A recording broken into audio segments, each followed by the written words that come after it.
Welcome back to World Crisis Radio. Keep up with all these topics at Tarpley.net, and get Surviving the Cataclysm, your guide through the worst financial crisis in human history. The Depression rolls on.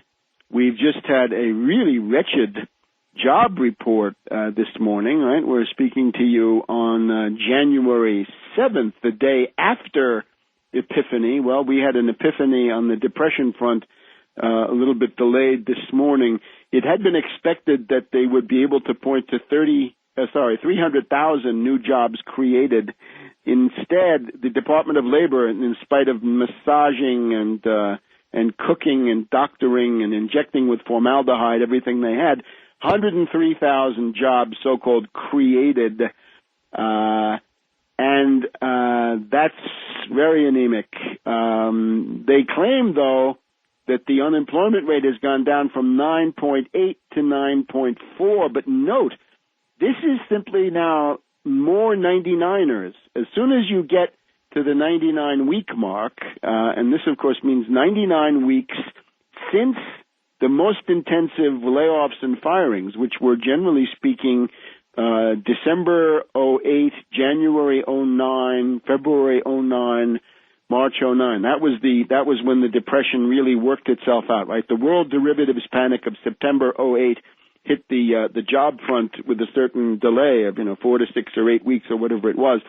Those people are now passing the 99-week mark. They disappear from the statistics. We must now assume that real unemployment in the United States, and I don't even mean U6 by Department of Labor reckoning, but real jobless, something in the area of 25%. This is an absolutely wretched result. This is the saddest of all commentaries on the failure of Obama. We had an interesting debate on the radio this past week, and it's worth looking it up if you have a minute. It is this program on NPR, National Pentagon Radio. You know them. It's To the Point with Warren Olney, and there was a discussion of job creation efforts and the stimulus under Obama.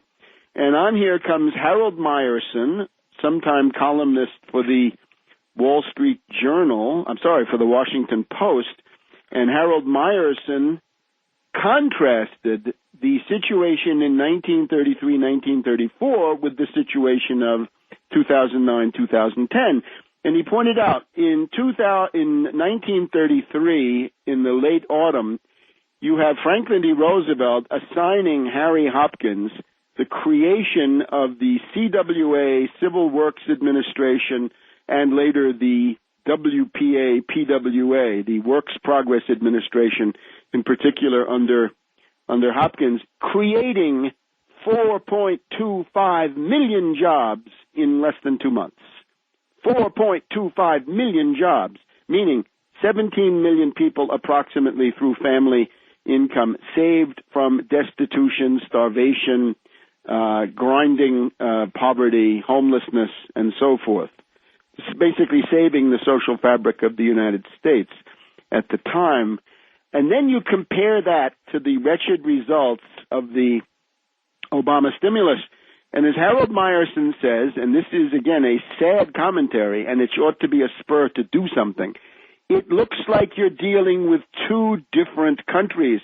The United States under Franklin D. Roosevelt, Harry Hopkins, 1933-1934, looks like a totally different country from the wretched United States of 2009-2010 under Obama and the Democratic majority. And one of the interesting things that comes out here is it's not just right-wing reactionaries who sabotage the life of this country. It's also the green slime, because as they pointed out, and it was embarrassing for them, they had to immediately change the subject when this came up. There's no such thing as a shovel-ready job in a very profound sense, because nothing can move unless there's an environmental impact study. Some green bureaucrat, some pointy-headed Malthusian bureaucrat, has got to rule on these things before they can go through. And this, of course, is crippling. And what came out of this discussion with a woman in California by the name of Chick and a couple of others, a guy in Vermont who had some interesting things to say. Again, it was the To the Point on, I think it was January 3rd. Yes, January 3rd, To the Point with Harold Meyerson and a bunch of others, is that it's not just the environmental regulations, but it's also the fact that when you try to do this stuff through existing agencies, well, you can't do that. The existing agency has too much bureaucracy, too much inertia, too much limitation in order to create a quick fix for these urgent problems. So therefore, Roosevelt and Hopkins were wise to create these new agencies, things like Federal Emergency Relief Administration, FERA, that's to save people's lives with food deliveries, basically, plus CWA, Civil Works Administration, WPA, Works Progress Administration, and then the WPA already, that's LaGuardia Airport, that's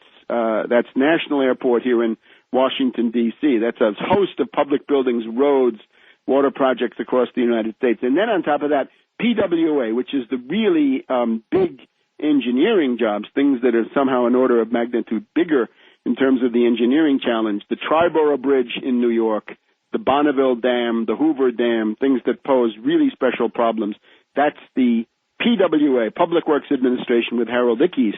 But we have nothing like this anymore. The United States, in this sense, is in danger of a verdict of clinical degeneracy. And when we see people coming from burned-out industrial towns in Pennsylvania or Ohio and coming into the Congress here and beginning to prate about free markets and cutting the budget, this is absolutely crazy. Congressman Murtha tried to do something for his district. He tried to deliver some infrastructure, airports, and so forth. And don't talk about roads to nowhere or bridges to nowhere. Everything is to nowhere until you build it. The Transcontinental Railroad of the 1860s was a railroad to nowhere until you built it. And then it became a railway to somewhere with something grew up around it.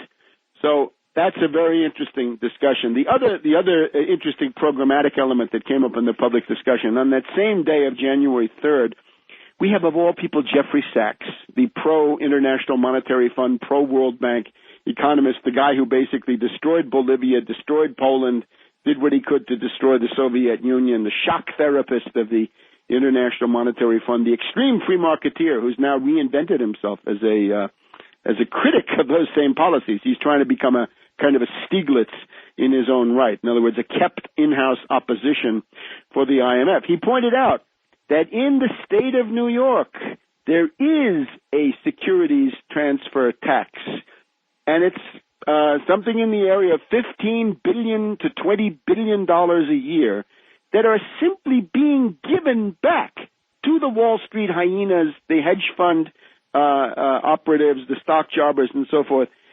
This has got to be illegal. Is there nobody in the state of New York who would have standing who wants to bring a case to force the state of New York to carry out the laws that are on the books instead of flagrantly neglecting them and collecting that money? Because otherwise we had, of course, the austerity Democrats, right? We have Jerry Brown, who promises you essentially blood, sweat, and tears, but fair and with left cover. He had a chance to embrace the Wall Street sales tax as a way out for California. He turned that down, apparently advised by Paul Pelosi, a stock jobbing ideologue, the husband of the late